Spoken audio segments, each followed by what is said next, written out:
This will be a very special interview because joining us in the studio is Owen. Now, she's a road safety campaigner whose son Harvey was only 17 when he died alongside his friends in their crash car in Snowdonia in November. There's a move now to change the law to stop newly qualified drivers, especially teenagers, from having passengers in the car. Crystal's with us now. Crystal, lovely for you to be with us and very brave of you to talk to us because this must still be incredibly raw. Yeah, and I find it sad that bereaved parents have to do this and that I have to be here so soon. It's sad that we have to fight this cause that has been talked about for so many years, and that's why I'm doing it now. Just a couple of days ago, there were 3 lads killed in a car crash, Staples Corner in West London. No other car involved. Yeah, it happens when you're actually aware of it and you zone into it. It's actually every few days. I know that in the few weeks that Harvey and his friends died, I actually counted 11 young people.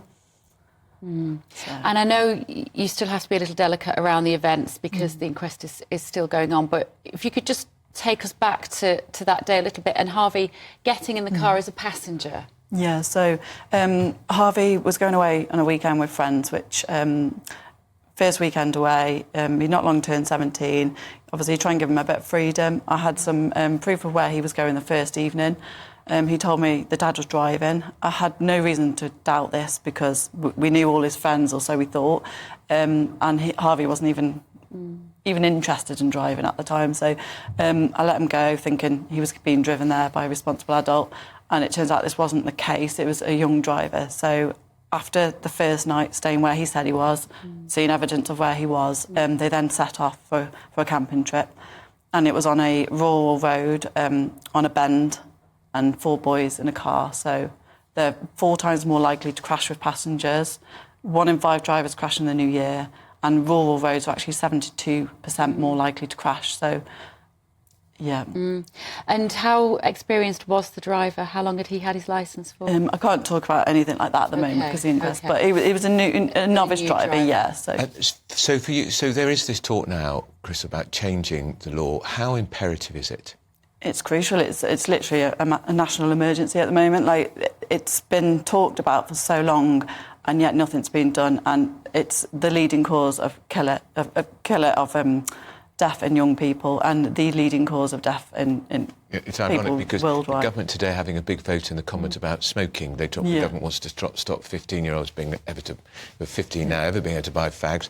Noble ambition, but they could save a lot more lives if they intervened. Yeah, well, and this law, what got me talking so soon was the day after I actually heard that, because I thought it was madness when I thought of it, that actually, like, a young driver can fill a car with passengers so early on, and when we know there's, like, so inexperienced and young, which is 2 factors that obviously go against them. So then when I heard that it was in Australia, I was, like, so shocked that we hadn't even looked into it. And then I was even more shocked, thinking, well, actually, no, this is in so many other countries, and in every single country it's been implemented. It has worked, and it's proven to save lives between 20 and 40%. So it's, and it would save the economy £200 million a year, around that mark. It would put less pressure on the NHS. It would save a lot of grieving families. Yeah, this is it. And it's the, you know, it's, people say it's restrictive, yet how restrictive, you know, if you lose your life, how much more restrictive can you get? And what you're arguing for is a 6-month period of time as a new driver or more? Well, on the petition we actually put 12 months, just because from the research, like we say, with the 1 in 5 new learners crashing in their first year. That's where we've got the evidence from and what we've put on the petition. But we just want it to talked about, really. Like, you know, even if government met us halfway and included some elements of the graduated licence, it would save lives. So the age range we've put up to 25, and that's only for the first, like I say, it's not up until the age of 25. It's people under that age, and there's lots of science behind that, why that's the age. And that's because boys' brains, particularly boys, it is boys, but their brains don't develop until they're 25. So in terms of a risk assessment or impulse control... So people say, oh, well, I'm an adult of that age, it's not fair. We can buy alcohol. You can buy alcohol, but you can't kill anybody with that alcohol. Like, you're literally behind the wheel of a lethal weapon, and that's the thing. And it's actually, like people say about the economy and so, it would actually, like, enable young people to drive more. Like, it would help with insurance, the cost of insurance. Like, at the moment, that's I mean, a young man behind the wheel of a car, is more lethal than a young man wielding a knife in a crowded street. Exactly, it kills more people than knife crime. Tell us about Harvey. What was honestly, just that I know everyone says that about their child, but he was an absolutely gorgeous boy. He was just so kind. He would do anything for anyone. He was like an old soul, so he loved all his like Jerry Rafferty, the Beatles, Jimi Hendrix. He'd spend hours on his guitar. He was usually always at home. If he was either at work, college, or at the gym recently, but always at home. What was he studying? What was he hoping to be? He was doing A-levels. He did want to do hospitality, but he didn't want to do the waiting on part of it. So his dreams for the future to open an Italian-themed restaurant and sell breads, because he also worked at a local pizza shop. And it must be conflicting emotions for you, particularly in the immediate aftermath, because I have a son that's only just turned 20, and they are a law unto themselves, and there's only so much you can do to control their decision-making process. Yep. And I can't imagine what that must have been like to get the call, because you're kind of furious with them as well for making that choice. I am. Well, I was and I wasn't. I knew that they weren't doing anything wrong, you know, that's the thing. And I think, like, I've got 101 texts on my phone to Harvey, like, every day. What time are you back from work? Have you got your earphones out? You know, your helmet on, because no matter how much I told him, every time I caught him on his bike, he'd not have his helmet on, and you just couldn't get it through to him, you know. He's and a boy. He came off his bike and he'd say, "Oh, I've been cycling for years," but they just couldn't. You can't get through him. Now, what I've learned more about the science of the brain, I understand why, and it's not just. You know, it's easy as a parent to get frustrated, but actually it's not their fault. And this is what we're saying with the driving. It's just trying to protect them, so they're young, so the science is against them, but also they're inexperienced. So them two things together, it's just about protecting them, protecting their passengers, and protecting everybody else. Ministers need to listen to people like you, because this is a terrible tragedy that's been acted out in homes every week. Yeah, they also need to listen to the top behavioural experts, the research from other countries.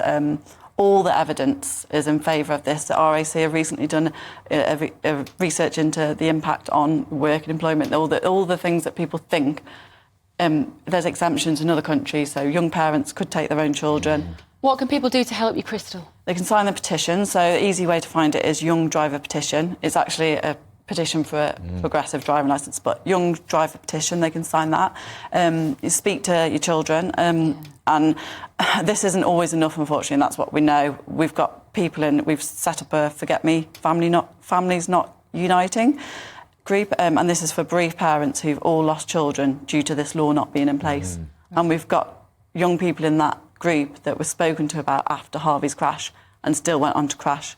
Did they really? Just due to inexperience, car fault, nothing. You know, they're not to blame. Yeah. If this is going to make you want to wrap you've got 3 other children. No, one of them's 20. Your daughter. You're going to want to wrap them even more in cotton wool, aren't you? Well, this is why I'm doing it now, because I do not want this to be still debated in years to come. It frustrated me so much, and I've only been doing this a short time. And for the other families, we've got a couple in our group who've been campaigning for 40 years. Oh no! And why? Like, why are we having to put ourselves through this? 40 years. When you really delve into it, like I say, it's just the most frustrating thing ever. And it's so obvious, really, when you think about it. The government spends so much time. The smoking ban is a brilliant example of trying to keep us safe, trying to save us from ourselves. Well, can you help our young people, please? Because as parents, there are times we need the government to step in and help us. If they've been debating this for 40 years, cars are much faster now. Exactly. Well, the driving age was 100 years ago. And also, there's talking about smoking and alcohol and stuff, there's somebody in our group whose son was killed after the driver bought a car off Facebook the day before, £100, no driving licence, never taken a lesson in his life, and was able to buy that car and kill somebody. And this is the thing, there's all these loopholes and things. Why are car crashes not given the attention that all other deaths are? Well, good luck with your campaign. It's a terrific campaign. Thank you, Crystal. And our love and support to you and your family. Thank you very much. I think mothers like you who, out of bad, try to create good is amazing. Thank you so much.